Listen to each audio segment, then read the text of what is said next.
Picture a chessboard in Zurich in 1953. The game runs 43 moves, and it ends without a checkmate anywhere on the board. Not a mate, not a king with nowhere to go. A position, and one of the two players looks at it, and the record simply stops, with the result written underneath. A word about what's true here, and what isn't. The moves are exactly the moves that were played. They come straight from the game's own record. The stories around them are older and softer. Some is well documented, some is legend, retold for 100 years. Where it's legend, I'll say so, rather than hand you a certainty that isn't there. Before we begin, tell me in the comments where you're listening from, and what time it is where you are. I love reading them. London at midnight, Manila at breakfast, all of us in different hours, watching the same pieces move. So set the room. It is autumn in Switzerland, 1953, and the finest players in the world have gathered in Zurich for the better part of 2 months. 15 of them playing to decide who would earn the right to challenge the world champion. It is remembered still as one of the strongest tournaments ever held. 2 of the men who played there thought so too. Each wrote a book about it, and both are still read today. The white pieces belong to Mark Taimanov, a Soviet player, 27 years old, and something more than a chess master. He was a concert pianist who performed as a duo with his wife Lyubov Bruk, and was counted among the very finest in the whole of the Soviet Union. So he lived his life between 2 instruments, 64 squares and 88 keys. The black pieces belong to Miguel Najdorf, born in Poland, who sailed to Buenos Aires in the summer of 1939 to play for his country.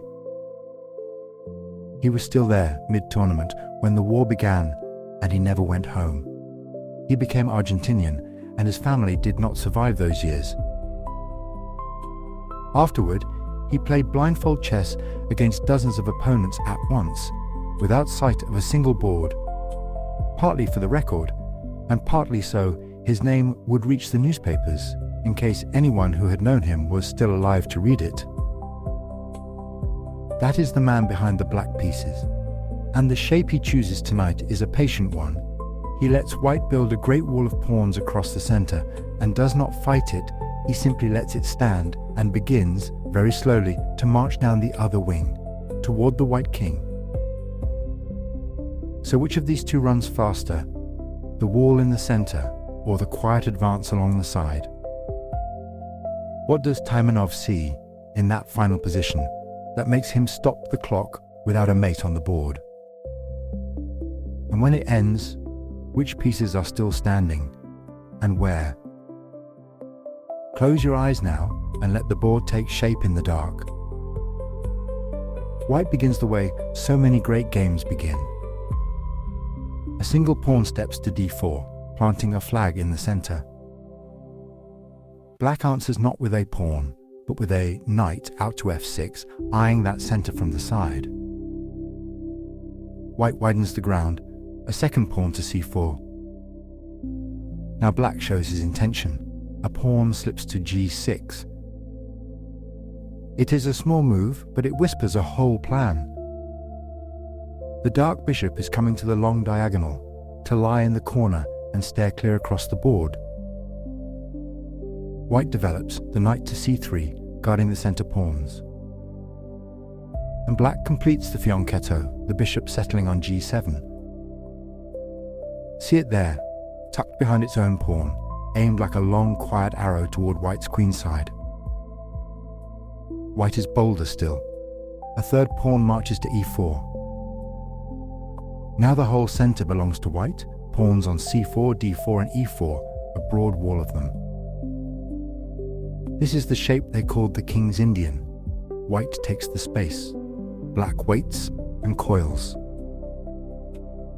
Black props a pawn on d6, a modest little brace under the coming storm.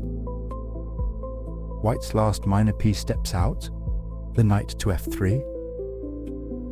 and black tucks his king away, castling kingside, the king to g8, the rook sliding in beside it.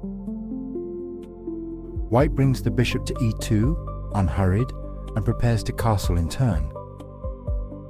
Now black strikes at the middle, a pawn to e5, right up against white's wall. The tension gathers. The pawns on d4 and e5 lean into each other, neither yet giving way. White castles as well, the king to g1, safe behind its pawns. Both kings are home now, on opposite wings of the same closed field. Black develops the queenside knight to c6, pressing again on d4. And here white makes a choice that decides the character of the whole game. The d-pawn pushes past to d5. It closes the center, and it shoulders the black knight away from c6. With the middle of the board locked, the game splits into two races on the two wings. White will push on the queenside, where his space is. Black will hurl his pawns at the king. It becomes a question of who arrives first. The shouldered knight steps back and inward to e7, rerouting toward better squares. White begins the long regroup, the f3 knight dropping back to e1. It looks like a retreat. It is really a journey. That knight is bound for d3 to guard the queenside and eye the dark squares. Black shuffles too, the f6 knight back to d7, clearing the f-pawn's path. White brings the dark bishop out to e3, a calm developing move. And now the storm's first drop of rain. Black's f-pawn advances to f5. This is the move the whole plan was built for. The pawn on f5 pushes against white's e4, prying at the edge of that great center wall. White braces it, a pawn to f3, quietly holding e4 in place. Now black must decide, trade on e4 or push on by. He pushes. The pawn drives forward to f4. And with that, the center is sealed shut and the kingside is set alight. The pawn on f4 now brushes right past white's bishop on e3. So the bishop slides quietly aside, back to f2, out of the pawn's reach. Let us see the whole board as it now stands. Down the middle, a wall of locked pawns runs on a diagonal seam, white on e4, d5 and f3, black on d6, e5 and f4, interlocked and still. White's pieces lean left, toward the queenside, where his space invites them. Black's whole army is turning right, toward the white king asleep on g1. And now the pawns that will do the storming begin to roll, a pawn to g5. You can feel where this is going. That pawn wants g4, and then g3 straight at the shelter around white's king. White does not flinch. The knight completes its long trek, arriving on d3. From d3, it guards f4's neighbor squares and looks toward the queenside break to come.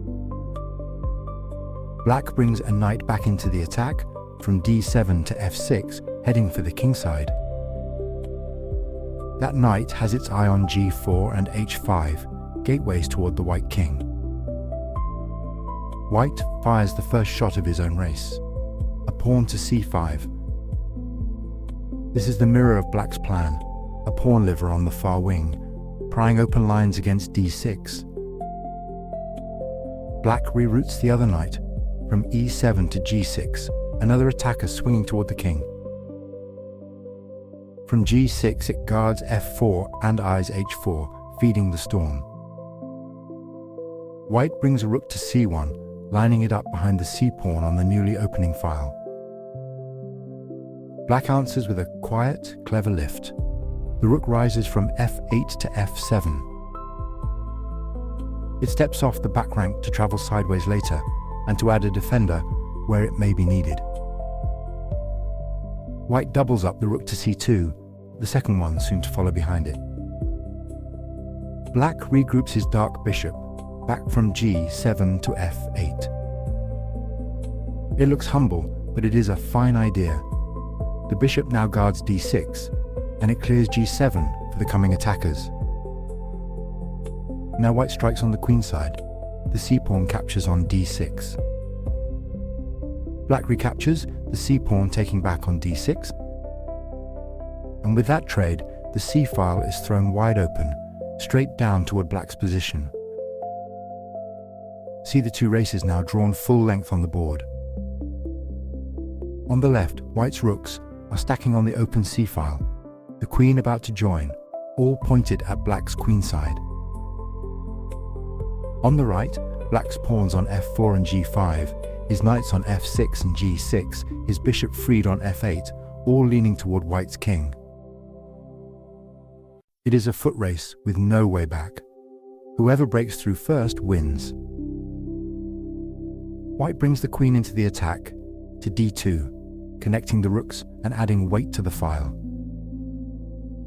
And black lights the fuse. The pawn drives on to g4.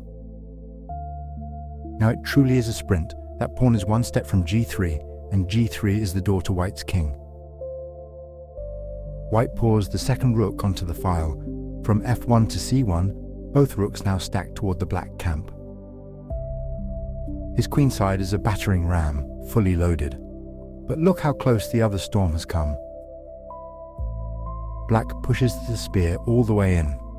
The pawn crashes to g3. This is the knock on the door. The pawn on g3 now touches white's shelter, prodding the pawn on f2 and the one on h2. White must open something near his own king, and every opening is a danger. He takes with the h-pawn, capturing on g3. Black takes straight back, the f4 pawn recapturing on g3. And now that black pawn sits on g3 like a splinter, right against the white king's front. White must remove it. The bishop swings down from f2 and captures on g3. For a breath, it looks contained. The intruder is gone. The bishop stands guard on g3 before the king. But this is where the game earns its fame. Black does not pause to rebuild. He strikes at the guardian at once. The knight leaps from f6 to h5. From h5, it stares straight down at the bishop on g3, the very piece shielding the king. The defender is attacked, and behind it, the king holds its breath. The bishop on g3 slides back into the corner shade, to h2. Off the open diagonal out of the wind, waiting for calmer weather. Black answers softly. The dark bishop steps from f8 to e7. No hurry on either side. The two armies are only breathing. Now white's knight turns around and walks home from c3 back to b1. An awkward little retreat, but it means to come again by a better road. Black brings out the last sleeping piece, the light bishop to d7. The white queen shifts a square from d2 to e1. And black's dark bishop wakes fully. From e7, it swings out to g5. It leans toward the squares near the white king and asks a quiet question. The wandering white knight finishes its journey, settling on d2. And here black strikes the first spark.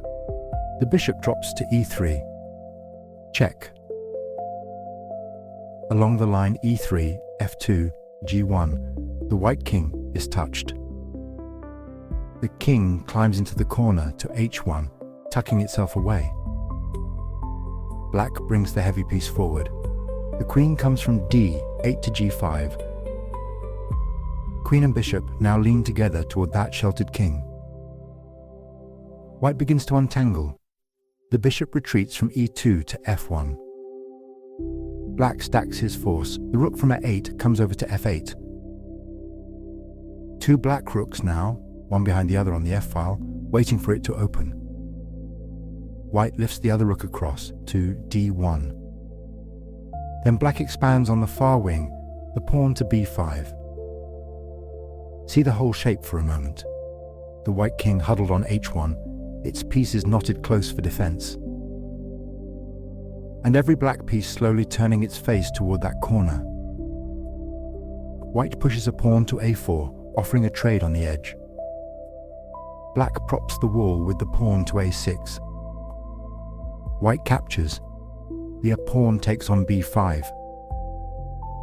Black recaptures the same way, a pawn back to b5. Now, white grows bold.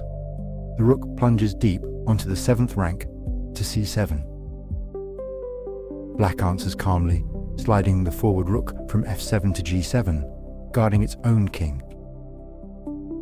White's knight repositions once more out to b3, and black's knight leaps for the throat from g6 to h4. It stares straight at g2, the last little pawn shielding the white king. White hurries the deep rook back from c7 to c2 to help hold that square. But black adds a second attacker. The bishop swings the whole width of the board to h3. Two black pieces now bearing down on one trembling pawn. White braces it once more. The queen steps to e2. And black lets the storm break. The knight takes the pawn on g2. A piece thrown into the fire to tear the last brick from the king's wall. White has to accept. The bishop from f1 captures on g2. And black replaces the sacrifice at once. The bishop takes on g2 with check. The queen must recapture, taking the bishop on g2. Now count what has happened. Black has given up a knight and a bishop and gathered only a pawn in return. A whole piece down on the scales. But look at the corner. The shelter in front of the white king is rubble now, every pawn gone. That is what the pieces were spent to buy an open king. Black brings the queen back into the hunt from g5 to h4. It reaches toward the bare squares by the corner, looking for the kill. And white finds a hard, cold-blooded resource. The queen takes the rook on g7 with check. The most valuable piece given for a rook on purpose. For it drags the black king out of its own corner and into the open air. The king has no choice. It captures on g7. And the rook swings over with a check of its own, from c2 to g2. The exposed king hurries back to the shelter, to h8. So the smoke clears, and the armies are strange to look at. White holds an extra rook, black holds the queen, and a fire that has not gone out. White knots his pieces tighter. The knight drops from d3 to e1, propping up g2. And black feeds the last knight into the flame from h5 to f4. White's rook lifts off the rank to g3. Black's bishop slides from e3 to f2, jabbing at that rook. The rook edges forward again to g4. And the queen takes up its final post to h3. Now the net is nearly woven. Feel where the threads run. White's knight rushes back to d2, groping for any defense. And black pushes the last pawn from h7 to h5, poking at the rook on g4. Hold the whole board still now, and see it whole before the end. The white king is jammed in the corner on h1, its own bishop pinned beside it on h2. A knight on e1, a knight on d2, both crowded close and useless for flight. The white rooks sit far off, one on d1, one out on g4, and four lonely pawns hold the middle. And now the black pieces, every single one of them aimed at that corner. The queen glares from h3, one short step from the king. The knight crouches on f4, its arms covering g2, and e2 and h3. The bishop lies flat on f2, sealing the escape square g1 shut. A rook waits on f8, and the pawns stand on b5, d6, e5, and now h5. The white king has no heir left. Every square around it is watched by something. And the little pawn on h5 is prodding the rook on g4. White must move it, or lose it. So white slides the rook one square along to g5. It steps out of the pawn's reach, but it brings no help home to the corner. For the net is already drawn tight, and the extra rook is a stranger to the fight. The queen on h3, the knight on f4, the bishop on f2, all three ready to fall on the king together. The escape at g1 is sealed by the bishop. The flight squares are held by the knight. White has a whole rook to spare, and nowhere on earth to spend it in time. The mating blow is coming, and there is no piece that can come back to stop it. And here, seeing all of that, White laid the king quietly down. The brilliancy is complete. Two pieces given away without a flinch, a king dragged into the open and sent back with nothing. And at the last, every surviving black piece turned toward one small square in the corner. That is why this little game was remembered, and told again. The board falls still now. The pieces keep their places. Let them stand exactly where they are. It is finished. Rest now. Good night. And there it rests. The last move is made, and nothing more needs to happen. Let the pieces stay where they fell, and let the lines they held soften and fade. The files, the diagonals, the little squares of light and dark, all of it going quiet now. The board loosens its shape, and the edges give way to the dark around you. There is nothing left to watch for, nothing left to work out. You can let the whole game go, the way you let a thought go at the end of a long day. Stay here as long as you like, warm and still, while it dissolves. Sleep well. Good night.